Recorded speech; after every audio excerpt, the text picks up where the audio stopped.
Hello à tous et bienvenue dans cette nouvelle vidéo, une recette de fête cette semaine. Je te propose des raviolis au bolet avec une super sauce crémeuse au mori. Je te mettrai tous les ingrédients dans la description et sur la petite planche comme d'habitude. Dans les vidéos, tu mets pause, tu recopies ou tu fais capture d'écran et tu auras tous tes ingrédients. Après, il suffit de suivre la vidéo. On se retrouve juste après l'intro. Et surtout, si ce n'est pas encore fait, entre deux, mets une pause pendant que tu lis les ingrédients, profite de t'abonner. Et si tu as aimé la vidéo, de lâcher un petit like et un petit commentaire.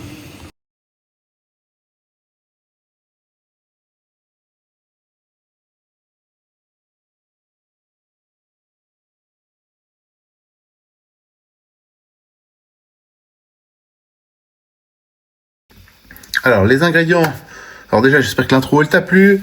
Alors les ingrédients c'est simple, on va diviser ça en trois parties.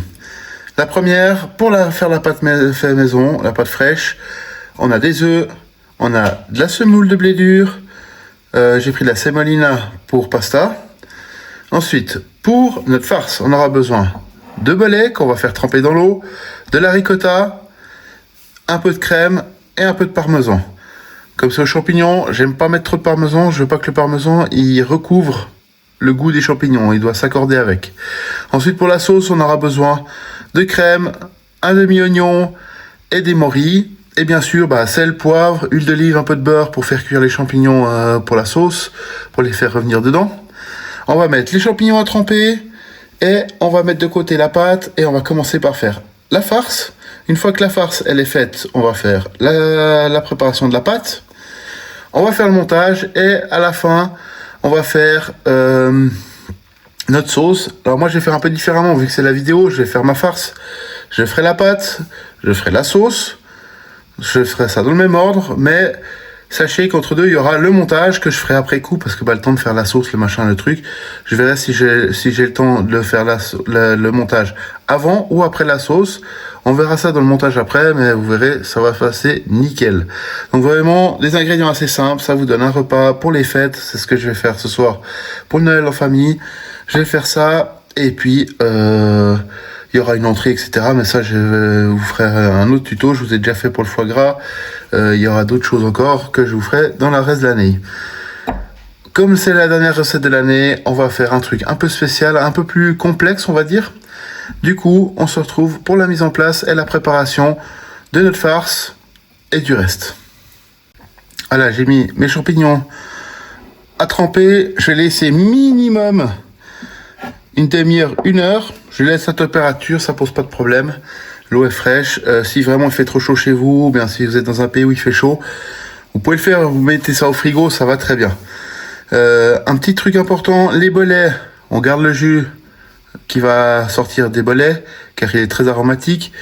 Pour les morilles, c'est un peu spécial, parce que comme ça contient pas mal de sable, ce qu'on va devoir faire, c'est bien les rincer, bien les laver. Donc le jus, on pourra un peu moins le récupérer.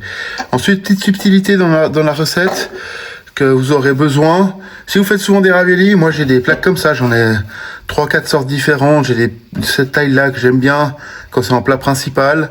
J'en ai des plus petites quand je fais des raviolis en entrée ou un truc comme ça. Et j'ai une sorte de roulette comme ça, hein, pour en acheter, il y a plusieurs sortes et tout. Moi celle-là je l'avais achetée en Italie parce que je la trouvais vraiment super stylée et super cool. Donc du coup, et très traditionnelle surtout. Voilà. Et du coup en fait, j'utilise beaucoup celle-là. Donc ça c'est important, vous n'êtes pas obligé d'avoir une plaque comme ça. Moi je fais souvent des raviolis parce que j'aime bien ça, des pâtes farcies.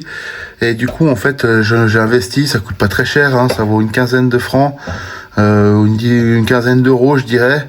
C'est vendredi avec un petit rouleau que j'utilise pas tellement parce que j'en ai pas besoin, j'ai d'autres choses pour faire.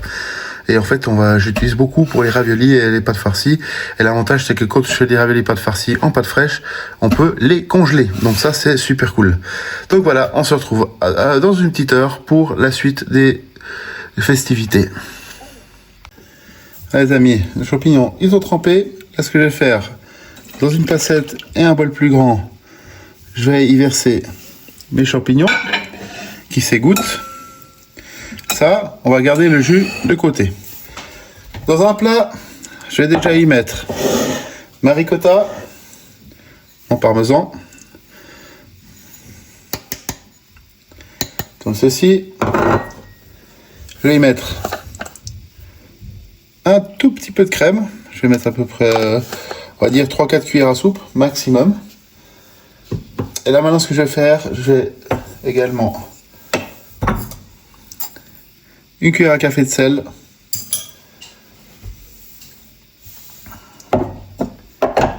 Plusieurs tours de poivre au moulin.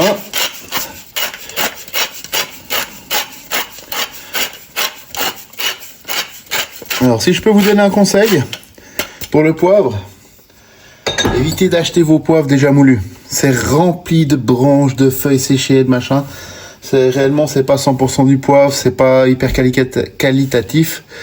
Et en plus le poivre en grain, vous avez c'est une fois dans un bon poivrier qui va vous durer une vie, voire une deuxième vie derrière. Et votre poivre en grain vous coûte déjà moins cher et vous pouvez mettre plusieurs mélanges avec du poivre rouge, du vert, du frais, enfin pas du frais mais du blanc. Faire un petit mélange aromatique qui peut être super sympathique. Donc là j'ai ma préparation qui est déjà là. Je vais couper mes champignons et on va mélanger et on va pouvoir rallonger aussi avec le jus de nos champignons. Alors le champignon sont égouttés. Alors il reste un peu de liquide, c'est pas grave. Alors après vous les coupez finement, grossièrement, c'est à votre goût, mais surtout pas qu'il y ait trop de gros morceaux. C'est comme on va mettre après notre farce dans une poche à douille. Une question pratique pour nos raviolis. C'est mieux qu'ils soient un peu fins. Donc on va les hacher.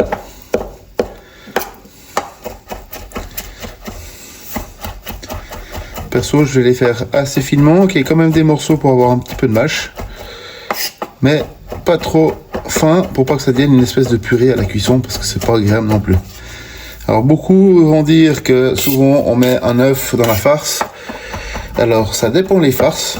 Personnellement, je mets quasiment jamais, on va dire. Pour une simple bonne raison, c'est que quand votre ravioli va cuire, votre farce va cuire également. Et du coup, en fait, l'œuf va se solidifier, parce qu'il va cuire, hein, bien évidemment. Et le problème que je trouve, c'est que ça fait une sorte de pâté à l'intérieur. Et je suis pas ultra fan de ça, mais après, chacun fait à ses goûts. Bien évidemment. Donc on va hacher tout ça finement.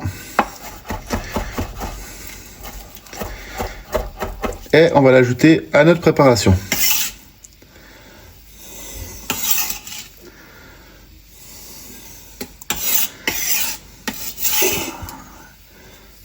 Je vais mettre un petit coup de nettoyage sur notre planche et on va continuer. À ce stade, moi je prends une maryse, hein. Ça va très bien. On va casser notre ricotta délicatement pour éviter d'en mettre partout. Et voilà, tout bien incorporé dedans. On mélange bien, ça prend un peu de temps. Mais il n'y a rien de très particulier, il n'y a pas de secret, rien du tout.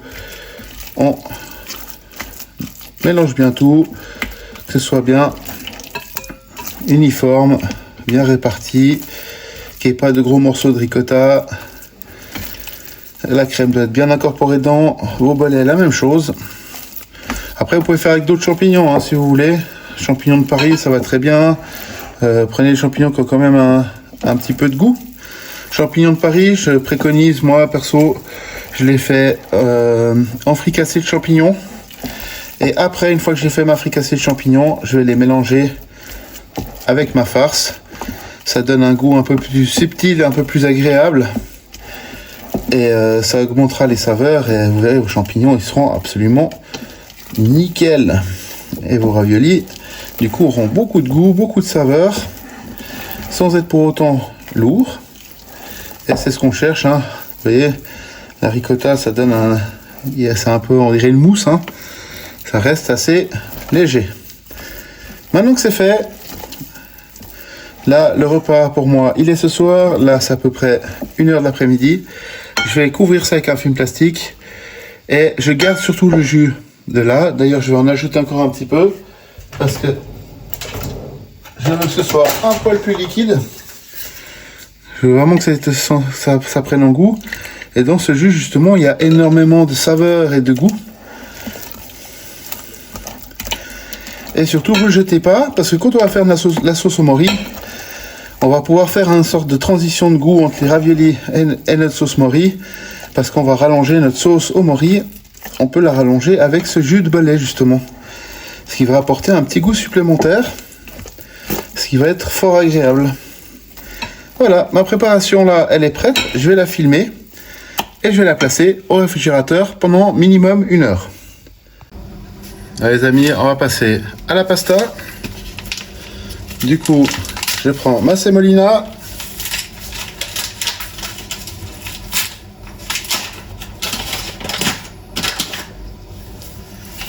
Et comme j'ai 6 œufs, je vais y mettre à peu près 600 grammes. On peut y mettre 620 grammes parce qu'il ne faut pas que la pâte soit trop, comment dire ça, trop mouillée. Autrement pour les raviolis, ça va pas aller. Mais en général, on compte un œuf pour 600 grammes, un œuf pour 100 grammes. Et ça fait une portion pour une personne. Là, tac. Et maintenant, je vais casser mes œufs et on va commencer à mélanger tout ça. Alors comme d'habitude, on fait un puits. Vous avez déjà fait des vidéos de pâtes avec moi. Et là, je mets mes œufs dedans. Et là, je vais casser mes jaunes. Et je vais mélanger petit à petit. Alors, j'ai mis des gants. Normalement, on peut faire sans gants. Mais perso, pour moi, c'est une question pratique de ma vidéo. En Italie, ils font ça directement sur la planche. Aussi, pour des raisons pratiques de nettoyage, etc. Je le fais dans un bol. Et je finirai le pétrissage sur ma planche après. Donc on va mélanger, incorporer jusqu'à ce que ça fasse un peu des grumeaux comme ça, vous voyez, mais partout. Que ce soit beaucoup moins liquide. Alors là j'ai pétri une première fois. Je vous rapproche un peu, vous voyez, c'est très humide. C'est un peu trop humide. Donc là, rien de plus simple, on rajoute ou de la farine ou un peu plus de sémoline et on continue le pétrissage jusqu'à ce que ce soit bien incorporé. Alors c'est assez physique, hein, je vous mens pas. Après c'est une question d'habitude aussi, mais vous verrez le résultat en vaut vraiment la peine. Alors là j'ai ma pâte qui est un peu trop humide, du coup moi je rajoute bien sûr ma semoule ou bien ma farine. Si par contre c'est l'inverse, c'est beaucoup trop sec, vous passez votre main sous l'eau et vous retouchez votre pâte à mesure. Et vous faites juste en vous mouillant les mains, c'est largement assez. Vous verrez, en prenant des fois, juste une fois, ça suffit pour que ce soit de nouveau un peu plus humide. Vous trempez vos mains sous l'eau, vous les essuyez pas et vous malaxer votre pâte. Là on est pas mal. On va se mettre sur la planche et on va la pétrir pendant à peu près 10-15 minutes. Voilà, ce stade notre pâte, elle est presque prête. Là maintenant ce qu'il faut, on va laisser la farine se détendre gentiment pendant une demi-heure, 1 heure au frigo sous film, en essayant qu'il y ait le moins d'air possible dans notre film.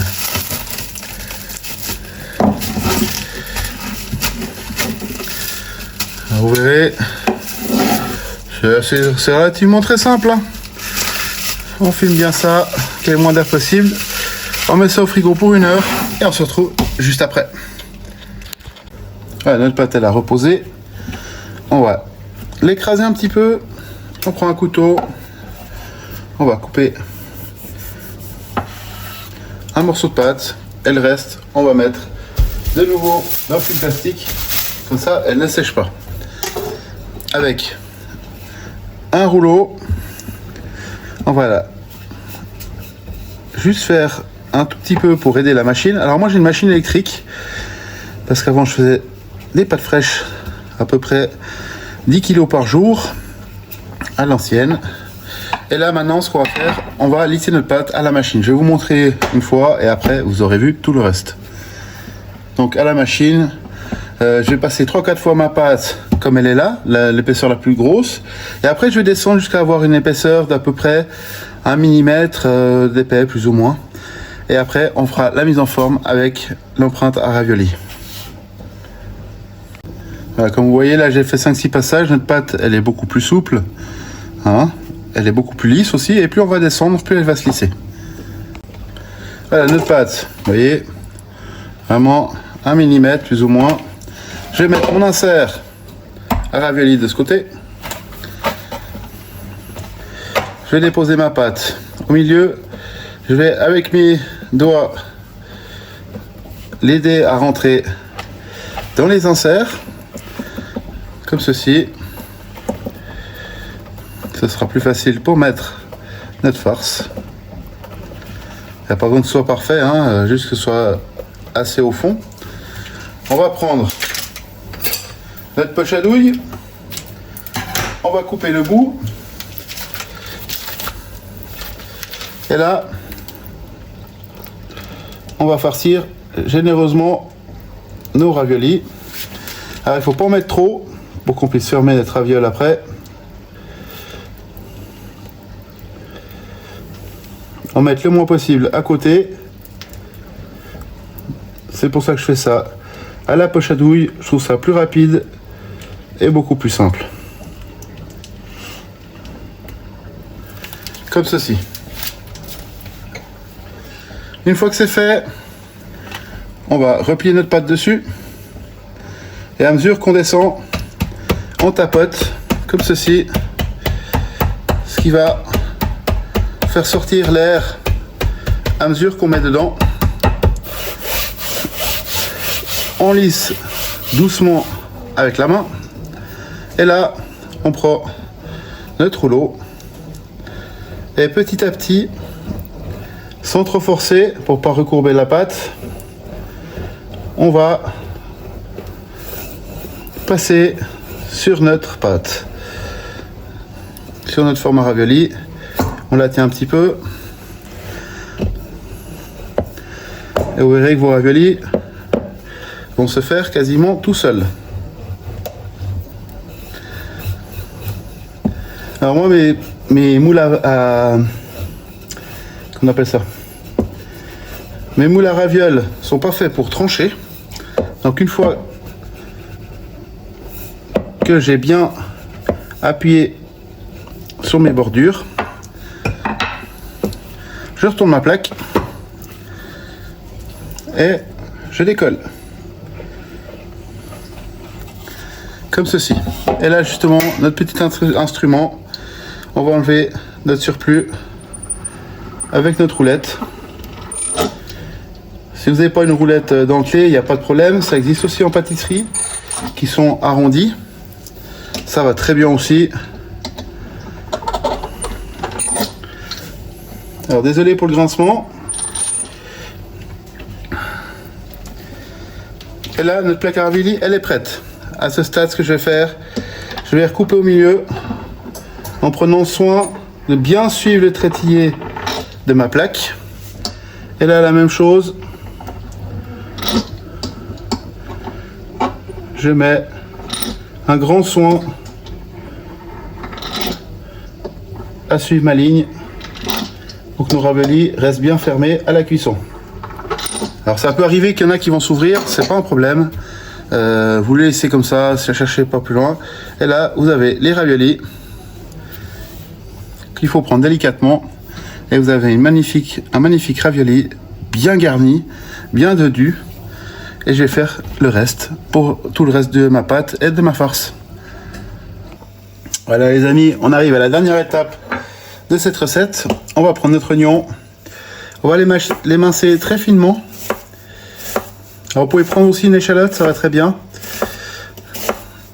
Je vais pas vous refaire un tuto, vous avez déjà ça dans une de mes vidéos avec toutes les coupes.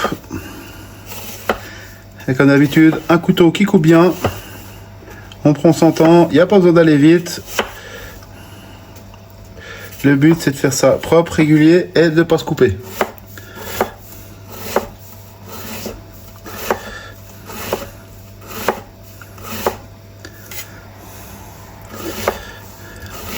J'ai mis ma poêle à chauffer. Parce que j'utilise de l'inox, donc il faut la préchauffer avant.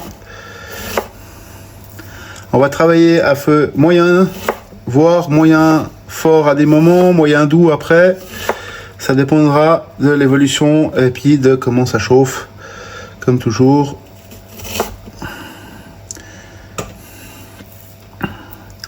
Voilà, notre oignon il est coupé.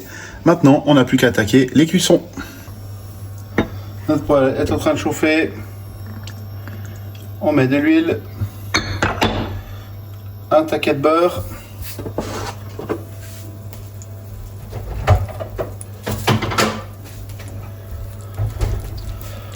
on va le faire mousser légèrement.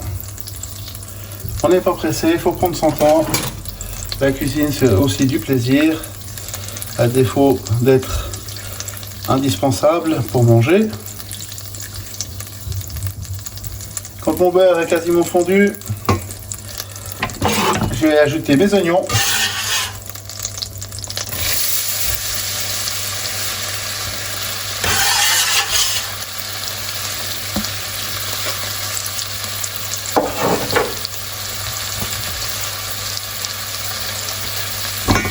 Et je vais les faire blanchir légèrement, jusqu'à ce qu'ils soient un peu transparents. Voilà, mes oignons sont transparents. Je vais y ajouter mes morilles. Je les ai lavés et rincés à peu près 3-4 fois. Jusqu'à ce qu'au fond de mon bol, il n'y ait absolument plus de résidus de sable, etc. Il faut bien les rincer. Parce qu'autrement, c'est très désagréable sous la dent. Et les morilles, très important. Les cuire minimum une vingtaine ou une trentaine de minutes pour qu'elles soient vraiment digestes et comestibles. Et là, on laisse revenir ça gentiment à feu doux pendant 10-15 minutes.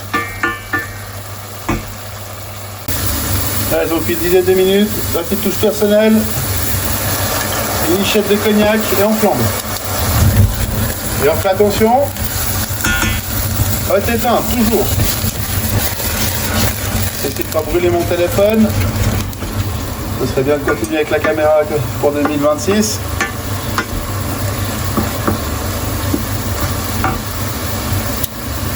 On contrôle qu'il n'y ait plus d'alcool. Et maintenant, on va déglacer avec notre jus de belait. On y met la moitié, le reste on réserve de côté. Si jamais on voit que notre sauce devient un tout petit peu trop épaisse, on complétera avec le reste. Et là de nouveau, on refait cuire 5-6 minutes. Donc voilà, ça a bien réduit. Là ce qu'on va faire, on va ajouter notre crème directement à l'intérieur.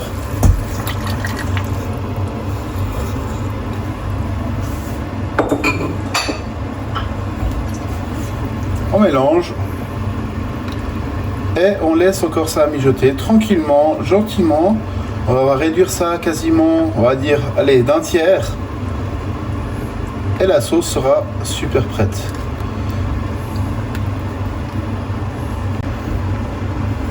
Les amis, notre sauce là, elle est prête. On va la laisser comme ça et on va faire cuire nos pâtes. On va prendre une plus grosse poêle, on va les mettre dedans et je vous montrerai tout ça après avec une petite voix off parce que bien sûr ce sera le repas de fête demain que j'ai en famille. Comme ça vous n'aurez pas tous les bruits et toutes les conneries qu'on dit derrière. On se retrouve juste après pour la partie finale. Voilà, la vidéo est à présent terminée. J'espère que tu as aimé cette vidéo, que c'était pas trop long, que tu as kiffé. Je te souhaite une superbe fête de fin d'année, de passer un super nouvel an, de t'amuser, que tu as profité de tes proches. Et on se retrouve l'année prochaine pour la prochaine vidéo. En attendant, porte-toi bien, abonne-toi, active la notification. Et si tu as aimé cette vidéo, partage-la entre ta famille et tes amis et tes connaissances. C'est ça qui fait survivre la chaîne. Et on se retrouve l'année prochaine. Allez, ciao, bonne année, porte-toi bien.